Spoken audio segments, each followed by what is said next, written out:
Okay, good evening. Today we begin a new topic in the course Introduction to Machine Learning, and the topic is unsupervised learning. It's a different kind of machine learning than the kind we have been looking at uh, all through up to this point. The type of machine learning we have looked at is called supervised learning, and so what is the difference between supervised learning and unsupervised learning? In supervised learning, we have what's called as a training signal. So we not only have an input X, which is a vector of so many feature values, right? These are what are being input. This could be the pixel values. This could be the words of text and so on. And the output in a supervised learning is a different signal, which might be saying as to what this collection of pixels represents. Is it a cat or a dog, or uh, or what is the sentiment of this text? Is it positive or negative? And so on. And with different kinds of data sets, and with regression, for example, we might be predicting something in terms of the speed of wind based on so many atmospheric conditions as input and so on. So those are all supervised learning problems. In unsupervised learning, we don't have a separate signal considered as a supervision signal. We just have data. And so there is nothing directly to say that this is what it is, right? So it's as if like we have handwritten digits, for example. We have images of handwritten digits, but there is not a separate signal saying that is a 0, that's a 1, that's a 2, that's a 3, that's a 4, that's a 5, that's a 6, like that. So that would be supervised learning. In unsupervised learning, it's as if we are just given this data of handwritten digits, and it is up to us to make some sense of it. So what sense can we make? And so it sounds like a unpromising problem. What could you do if I just give you data like that, right? But that is the nature of data. We capture data, and we don't have anyone necessarily telling us what it means. I suppose in a car driving example, we would have supervised signals. If this is the image that's coming in, that means you have to turn left, or you got to apply the brake, or what have you. There's a supervision signal there. But in a lot of other tasks, you might just have video and photographs, and like handwritten digits. We have not had the ability to have a human being label each of them, so on. So that is the nature of unsupervised learning. And so we'll see what are the methods of unsupervised learning. Then there is, okay, so let us cover it like that. These are the topics, and I'll give you an overview of that, and then we'll start looking at specific algorithms for unsupervised learning. What kind of algorithms could there be for unsupervised learning when there is no supervision signal? One example is clustering. You have a data in some high dimensional space, maybe two dimensional, maybe three dimensional, maybe high dimensional space, and we would like to figure out how many groupings do they exist here. We might have an idea that it might have 10 groups. For example, somebody scanned handwritten digits and gave you all the images and did not tell you which one is which, but you knew they were handwritten digits.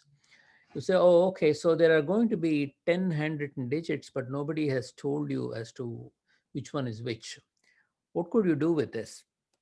So the unsupervised clustering problem would say, can you find me 10 natural clusters in this data? Hmm.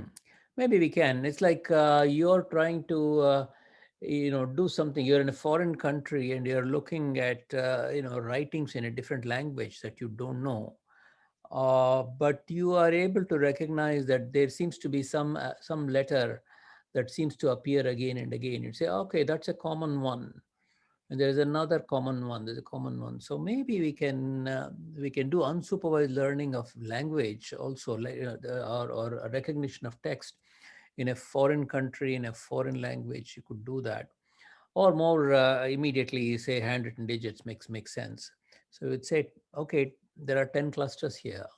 Then the task then becomes, can you take those images and see whether you can find 10 clusters in the data, 10 groups of data. Hopefully all the zeros will be clustered together, saying they all look similar. Ones look similar, twos look similar, threes look similar, fours look similar. But we don't know which is which. We just have these groupings of data. And luckily, if someone gave us one example of a zero, one example of a one example of a two, one example of a three, uh, that could help solve the problem. Saying, okay, we've clustered all the zeros, and somebody's telling us that kind of a shape means a zero. Wow, that means I know all the variants of zeros now. And somebody gave you just one example of a one and of a two, and we say I can now tell that all of that must be twos, so on. So that is called semi-supervised learning, where you have a lot of unsupervised data that nobody has given you a description of what it is.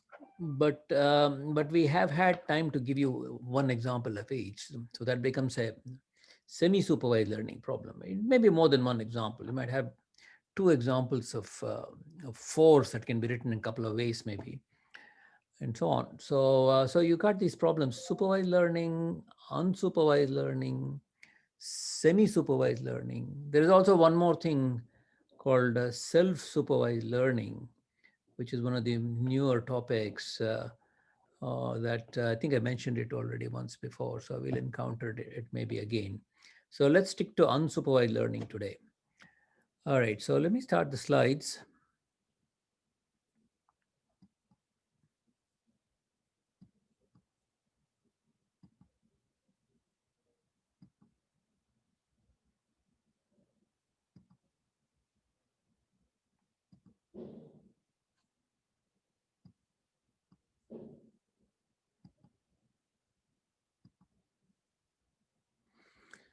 Okay, here we are. Unsupervised learning is today's topic. So what are the subtopics in unsupervised learning? An overview, which is unsupervised learning, and also the idea called mixture models. What is this mixture? A mixture is that we have data coming from a mixture of sub-distributions, like 1, 2, 3, 4, 5, 6, 7, 8, 9. These are all components, and the data is a mixture of all of these. We have zeros here, and ones here, twos here, and so on. So we model them using that. What we have here is a mixture of several distributions. Each of them is a distribution, because we can say zero is not a fixed shape. There's a variation of zeros and variations of ones, variations of twos. So it is a combination of all the component distributions. So the first algorithm we look at is k-means algorithm for finding clusters in a data set. K-means says we know that there are k groupings here, and we can begin with some kind of a seed for the k-means, or means of the distribution, or the center of each distribution. And so can you find me 10 distributions with k equal to 10? So to finding clusters in a data set. And then we get into a topic which is kind of interesting: latent variable view of mixture distributions. This says that you can think of the labeling for that group as a missing element or a latent variable. So we can say we have got all these handwritten digits. Each of them should have come with an annotation saying that's a zero, that's a one, and that part is missing in the data. And so we can think of it as having a variable value missing. That's interesting, because we can think of any data set as having all kinds of missing variables. So those are called latent variables. It's kind of the same idea as in deep learning, where we talk about the hidden units as being latent variables. But this is again the same thing, but it's a different type of usage of latent variables, of mixture distributions. And then general technique for finding maximum likelihood estimators in latent variable models. How can we estimate what that missing value is? So that becomes exactly the problem of saying, Well, we would like to come up with an estimate as to what that missing value is. If we know the missing value, we'll know that that's a 1 or a 2 or a 3. And for that, there is a solution called as the EM algorithm, or the expectation maximization algorithm. And then there's a generalization of that idea to infinite mixture models. All right, I already given you an overview of what is unsupervised and what is supervised. Let's see what this slide says. It says unsupervised algorithms experience only features but not a supervision signal. There is no explicit supervision. And the next point is an interesting one. It says supervised and unsupervised algorithms, the distinction between them is not necessarily that clear cut. Although I gave you some simple examples where it is clear cut, we have a supervision signal. But we can say in a data set, we have this class that could also be thought of as a feature. If I give you some variables that say these are all the pixel values, there's one more variable which says it's a 0 or a 1. So we can think of it as, well, you've just given me one more variable. What's so different about it? It's just a, but we say no, that's called a supervision signal. That's where when it's become supervised. But we can think of it as still an unsupervised learning problem where I have one more label available there. So that is that is why we're saying that distinction is not rigid. Informally, unsupervised learning refers to attempts to extract information from a distribution that do not require human labor to annotate examples. Wow, that is interesting because it says you have got data and you have to learn from it without any annotation available. So, what kind of algorithms exist? What kind of tasks exist? That's what this slide is. One is density estimation. Let's say we have a bunch of data shown on the top right here. A bunch of data. It's a one-dimensional data. We got points, and we want to go from these points where there's nothing else told to us. It's just this data exists. Say, well, you've given me the data. I can look at the data and draw a probability distribution that represents the data. It's a probability density function, let's say, and we're drawing that. And the probability density function might say that some values are more likely and some other values are less likely, and so on. So it's a probability density function. What uses a probability density function from the data is that we can learn to draw samples from the distribution. Once we know this is the probability distribution, if you say it's a Gaussian or a mean or a bell-shaped normal distribution, then it has a certain mean and a standard deviation. And once we know that, we can get random samples from that distribution, any number of random samples we can get, knowing the parameters of the distribution. We can learn to denoise data from a distribution. So we can say the probability distribution can somehow help us figure out that if there is any noise in the data, it would require a little bit more sophisticated modeling. Uh, Clustering data into related groups as shown on the right here. And we have here, two clusters, and we're saying, oh, this looks like two Gaussians rather than a single Gaussian. Unsupervised learning can be used to find the best representation. What do we mean by best representation? It's a lower dimensional representation.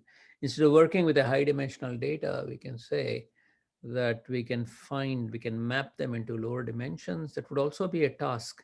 Principal components analysis can be thought of as an unsupervised learning task, where we're going from a high dimensional space to a low dimensional space. Finding a manifold that the data lies near. So we can also think of some surfaces in the space, and can you find that manifold? That's a useful thing to know for doing tangent distance and so on.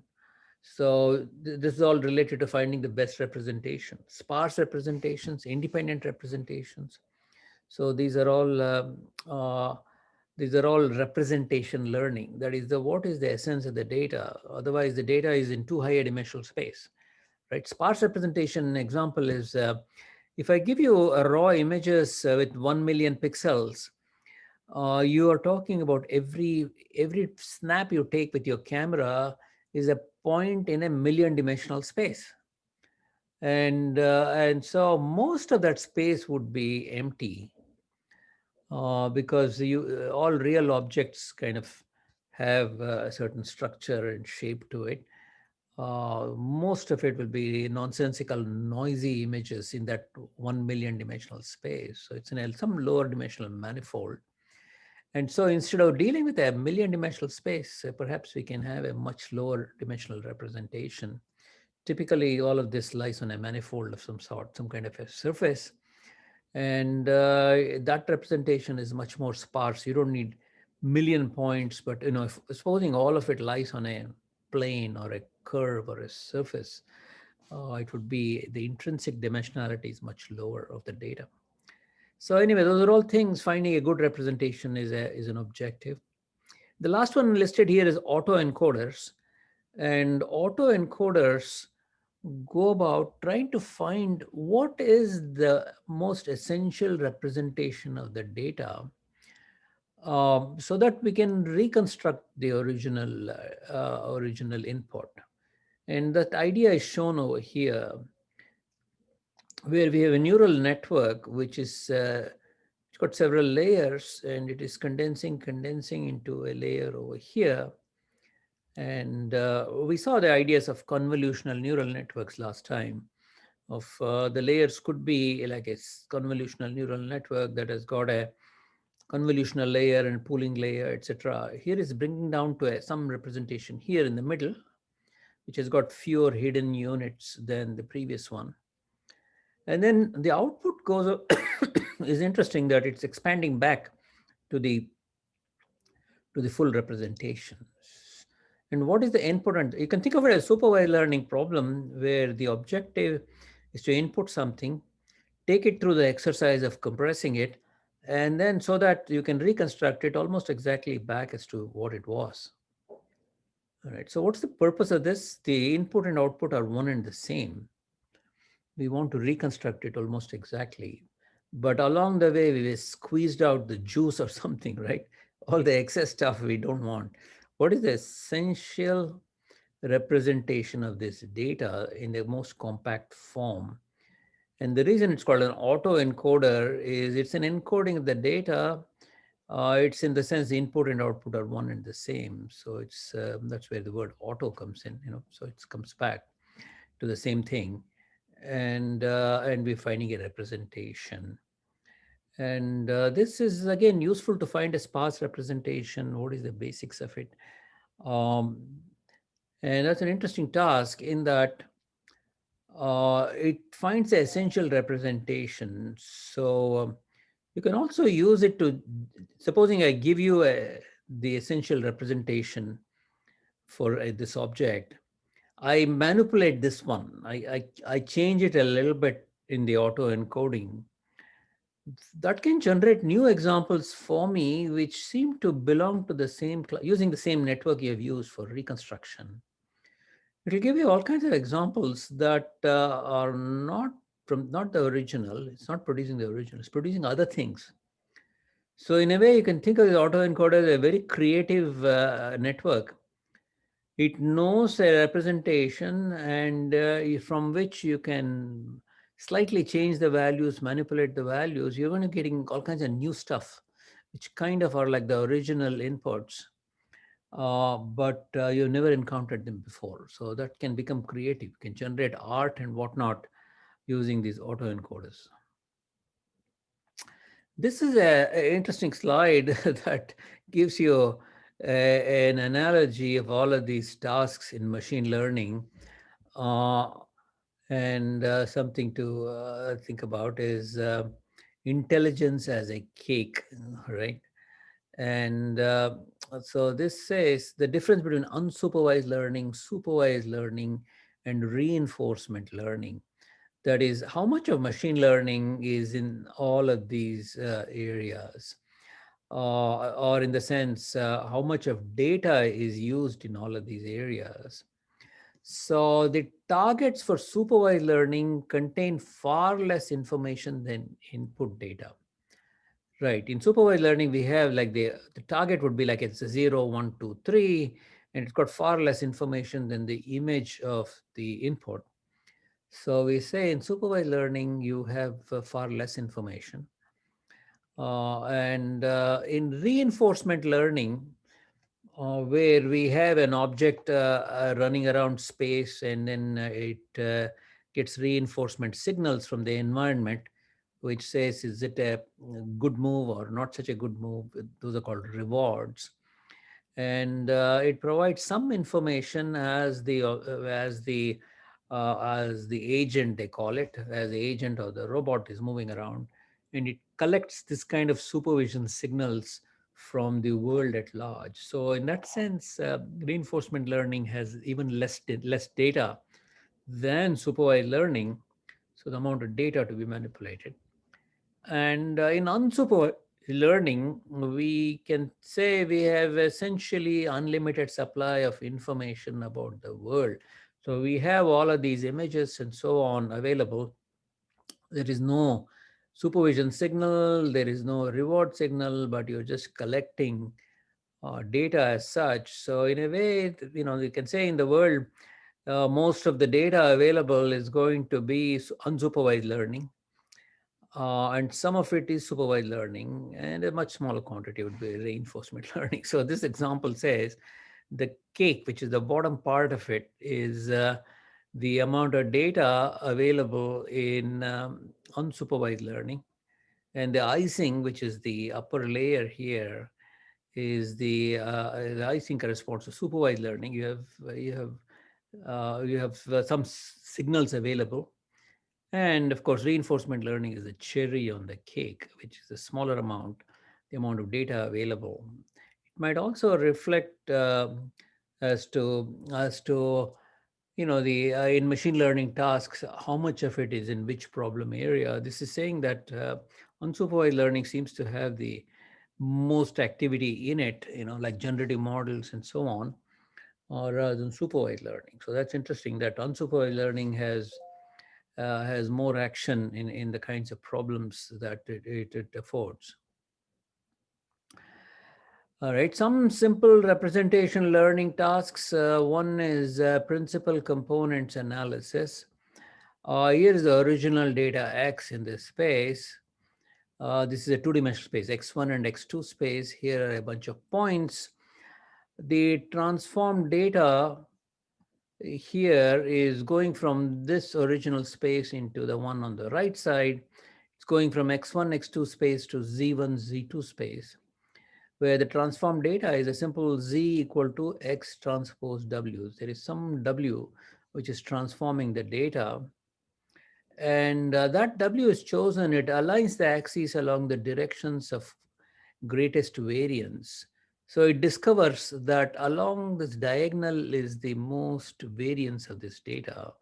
Perpendicular to that is lesser variance. Of course, in along x1 and x2 there is variance, but not as great as along the points here.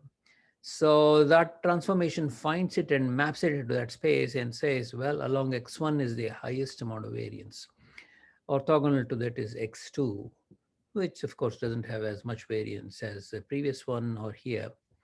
But we have discovered that Z1 captures most of the variation. What uses principal components analysis? You can say, well, instead of representing it in x1, x2 space, I could just represent it by Z1 space. So I'd even ignore Z2, in which case Z1 seems to capture the data maximum variance, and I have a lower dimensional representation than the original input, which was two-dimensional. Then this becomes one-dimensional if we discard the x2 information, which would be all these points projected onto the Z1 space. There's no Z2 anymore. All right, so that's the kind of thing we could do with, and the principal components analysis tells you how to find this W, and it involves some optimization algorithm to do that. All right, now K means clustering. I think I already mentioned that we have K means in the data, and we find out the best possible means for K clusters. And let's see. Okay, this one shows what is K means. Okay, that's good.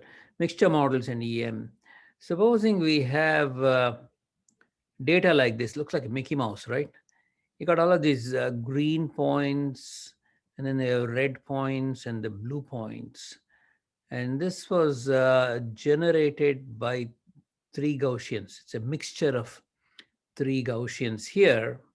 This was the original synthetic data. So what they probably did was to select the mean of the distribution and use a certain variance or covariance matrix to generate the data in two-dimensional space. And here the red would be similarly is a Gaussian, but a smaller variance. And this would, blue would be another Gaussian with a smaller variance than the green one. So that's how the data is. We're given the data to you. And then we ask you, without telling you, is this green or is this red or is this blue? We can think of the color as a supervision signal. Supposing we didn't give you the supervision signal, I simply gave you the data and told you, here is data with three clusters in it. Your job is to find the three clusters. So if we use a method called k-means clustering, which is to find the best three, in this case k equal to 3. You see there's a plus in the middle here, and there's a plus I think is in the middle here, and the plus in the middle. Those are the final outputs of this algorithm called k-means clustering, which tells you that looks like these are the three cluster centers that the data has, and it labels all these points as being closest to that mean and say these are all blues, and it has got the green mean over here and says these are all greens and the rest are all reds. It's not great, it's got something of an output, but it is not giving you exactly what it's getting. Is it gives you three more or less good clusters, but there's some confusion in terms of the natural description of the data.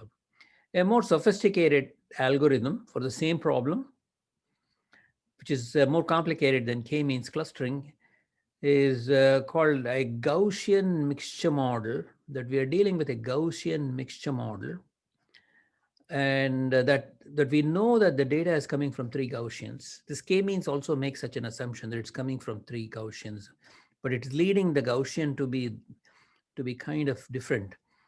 There is this Gaussian mixture model, and there is a method called expectation maximization clustering, which actually gives you pretty good results, which is almost what the data started out like. So we first explore what is this k-means, and then we say, okay, let's then say that that's not the very best algorithm, and then why not discover something better than that? And so that challenges us to learn something much more complicated called expectation maximization. I mentioned autoencoder already, and you're going to be implementing some kind of an autoencoder. This is kind of a little bit of an advanced topic, but this I'll use only one slide to introduce autoencoder. We'll have a full lecture on autoencoder next Monday. But this is a particular model called a variational autoencoder, which is a peculiar autoencoder, which is not a standard neural network. I just indicated to you an autoencoder could be a standard neural network that compresses the data.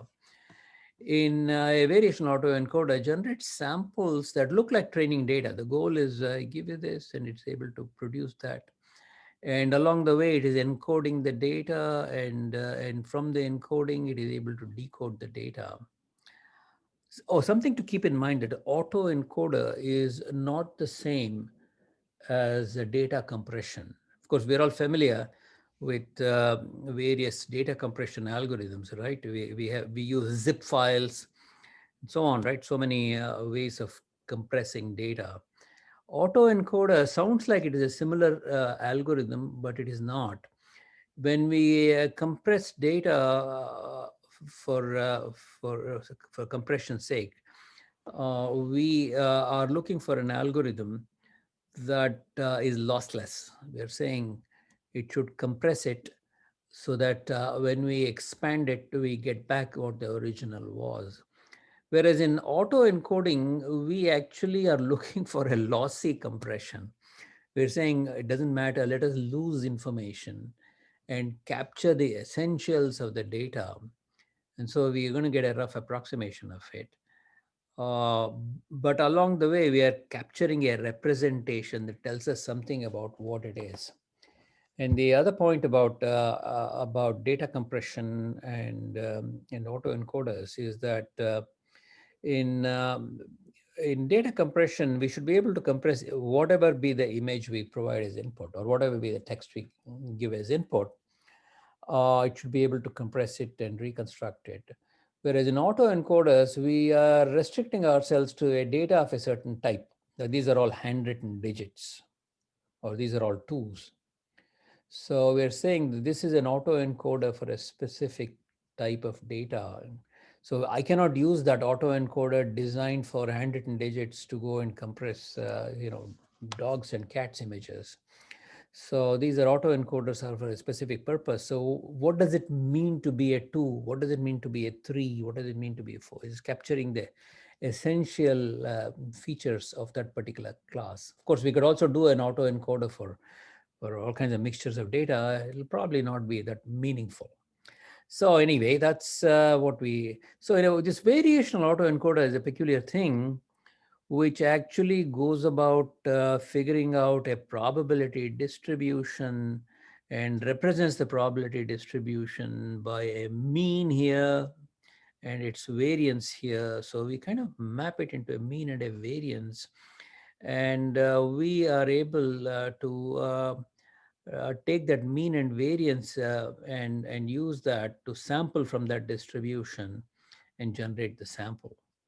So it's like we have a random variable coming in between. So this particular method of getting a distribution and a normal and mean and variance has got to be represented in a form where it can be trained using backprop, which is where this representation comes using a technique called the reparametrization trick, where we have the mean mu of the distribution represented by these nodes, and then the variance, which is normal, which is, and it's, we got the identity matrix here, and we have a sigma is a covariance matrix over here. That is what is represented here as a diagonal matrix. So it just consists of the variances along the diagonal. That's what's being captured here. So that's a peculiar representation of an autoencoder. So it gives you a little bit of a flavor for a more sophisticated method of uh, of generating new samples from inputs. Okay, now continuing on unsupervised learning, modeling complex distributions. I guess this is taking us into the mixture model idea. Complex distribution PFX of an observed variable X. We have an observed variable X, and we have, these are all the, you see the vertical bars. This is what's called as a histogram, which is a representation of the probability distribution, which is the bars correspond to, let's say, the percent of the data. So, and so we have to roughly estimate the probability distribution. And we say this is a mixture, this blue curve on, which is the envelope of all of this, is a mixture distribution. And the red one here is a normal distribution. And then this blue one is another normal distribution. And then there is, I think, a third one here, which is yet another. So there is 1, 2, 3. So this can be, this data, which has two peaks here, can be modeled as a mixture of three Gaussians. They're perfectly Gaussians, symmetric distributions, 1, 2, and 3. And so we say that this overall data consists of a mixture of three Gaussians. What does it mean? It means there are three Gaussians with different means. and different variances. And there is also a different weightage of each of these so that we can add these three terms up so that to get the overall, overall mixture distribution. So this can be expressed in terms of a more tractable joint distribution over observed and latent variables. And latent variable z with three values can model this distribution. So we now say that this data can be represented p of x. There's just one variable x. P of x consists of a summation over z of p of x comma z. It's kind of interesting. What is this z? Z takes on values, in this case, 1, 2, 3. So, and then we have a distribution of x, the same x, except it is now joint p of x comma z. So p of x and 1, p of x and 2, and p of x and 3. And so for each value, for a given value of x, we say how much probability does 1 assign to it, does 2 assign to it, does 3 assign to it. Sum of those three values is the value of p of x, which is exactly this. So each of them assigns a certain probability to a input point x. So that plus the other one in this point, let's say 0 here, becomes this total here. So that is what is being represented. And we bring in some z, that z is missing. The original data was just this. We call that z as a latent variable, which is not known from here. So that becomes the task. So unsupervised learning would be to figure out the z associated with every value of x, right? And so we have, so that way we get p of x comma z. We get a distribution p of x comma z. Of course, we can marginal out the z and get p of x for that component, so on, right? So if we just want, so we get p of x comma 1, p of x comma 2, p of x comma 3. Those will be the three distributions we'll get out of that. So distribution of x alone obtained by marginalization. So x alone, you can get it by, this is what we are marginalizing out the z here and say what is p of x is from all of these. So latent variables allow complicated distributions to be formed from simpler components. So we're saying this real distribution of the data is complicated, but it is formed of three simple distributions. Each of them is a Gaussian. And Gaussian mixtures have latent variables z that are discrete. Oh, that's another something to keep in mind, that although x is a continuous variable here, z can only take on values 1, 2, and 3. That's a discrete variable. So Gaussian mixtures have latent variables z that are discrete, also called finite mixture models. It's called a finite mixture model in that we have a variable, latent variable that can only have some finite number of values. If that is also continuous, then it becomes an infinite mixture model. Here are some more examples of Gaussian mixture models. Linear superposition of Gaussian components, two Gaussians.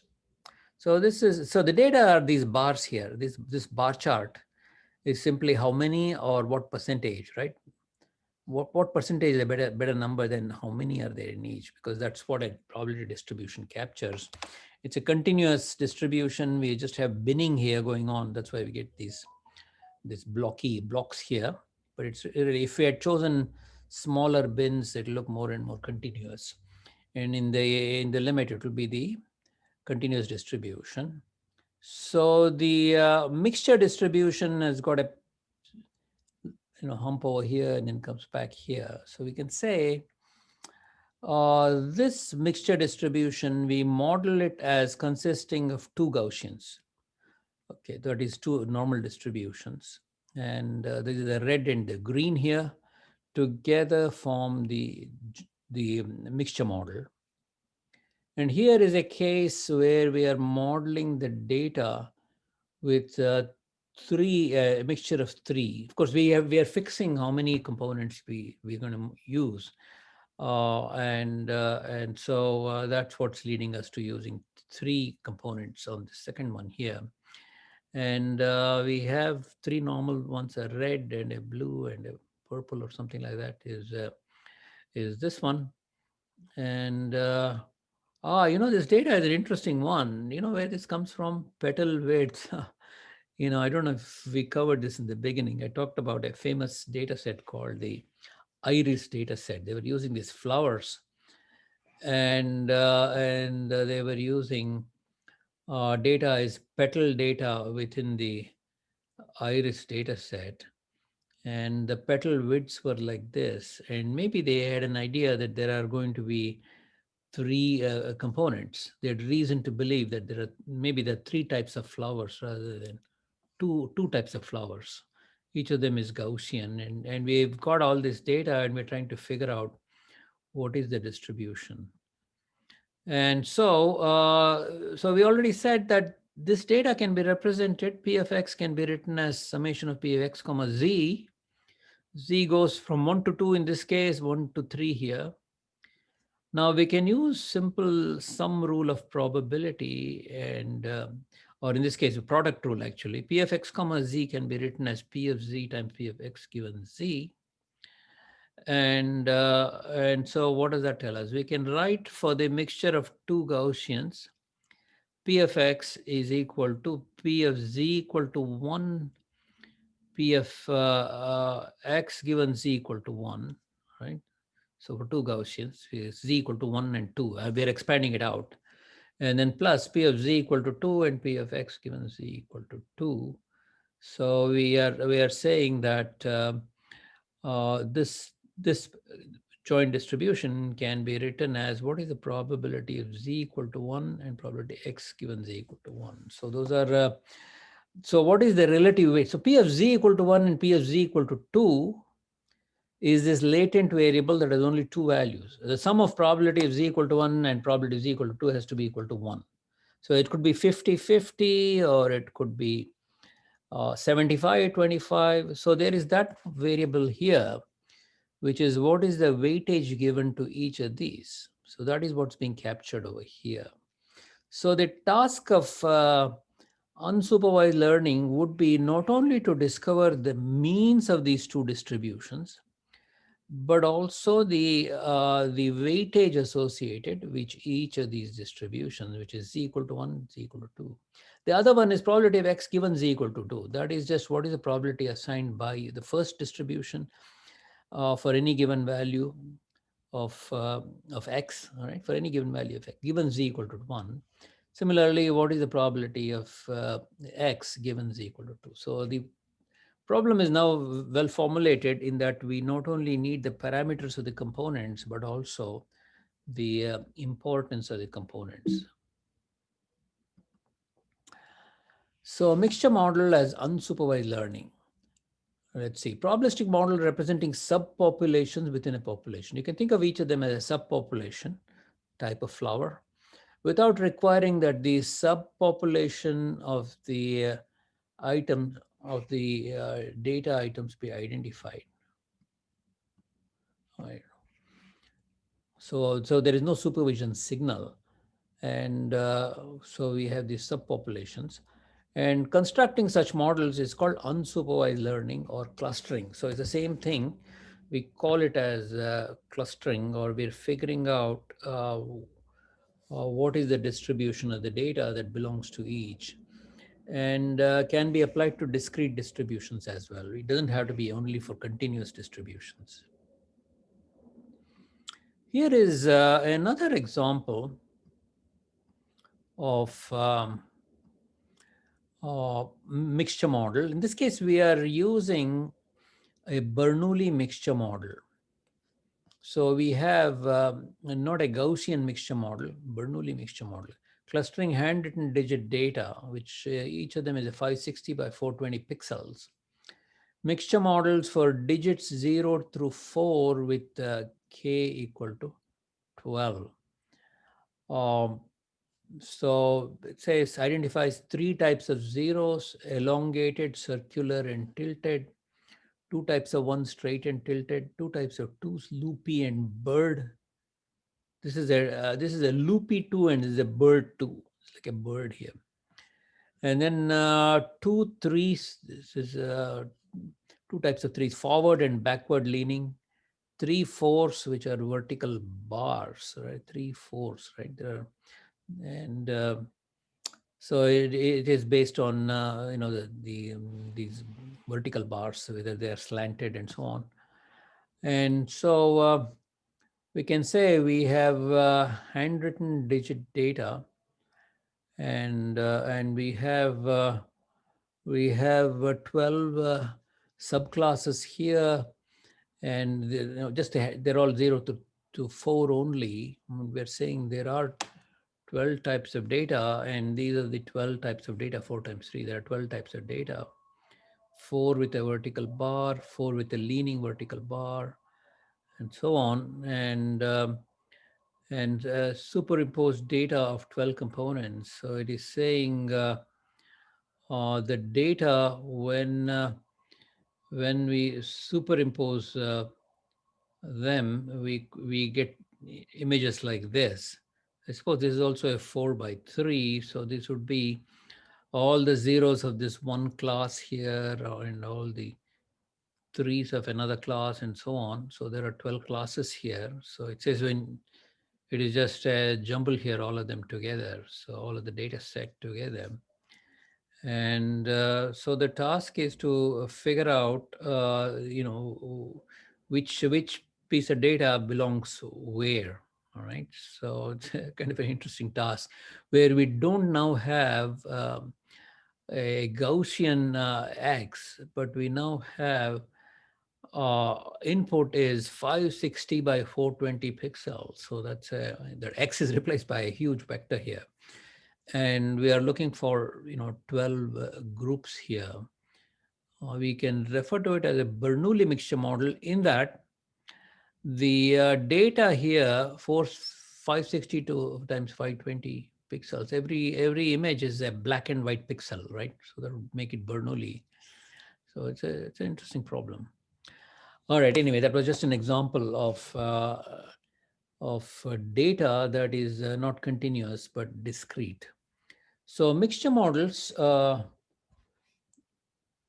provide framework for building complex probability distributions. All right. And so complex means, we saw that mixture of Gaussians. Complex distribution expressed in terms of tractable joint distribution of observed and latent variables. So we're saying this observed are the input X, unobserved is which component it belongs to. All right. So distribution of the observed variables by marginalization, by getting rid of the latent variable, we can say the observed variables have this distribution without the latent variable. It would be sum over all the latent variables. So it's also a method for clustering data. Okay, so that is what we have. All right. Mir, it's an awkward time for me to begin a whole segment on k-means, right? Mhm. Right. So are you more or less ready? Yes, so the quiz is ready. We can start with the quiz now. Start the quiz. Okay. Well, we have a little extra time. You can talk about the project and things like that. I'm going to stop the recording now. Okay.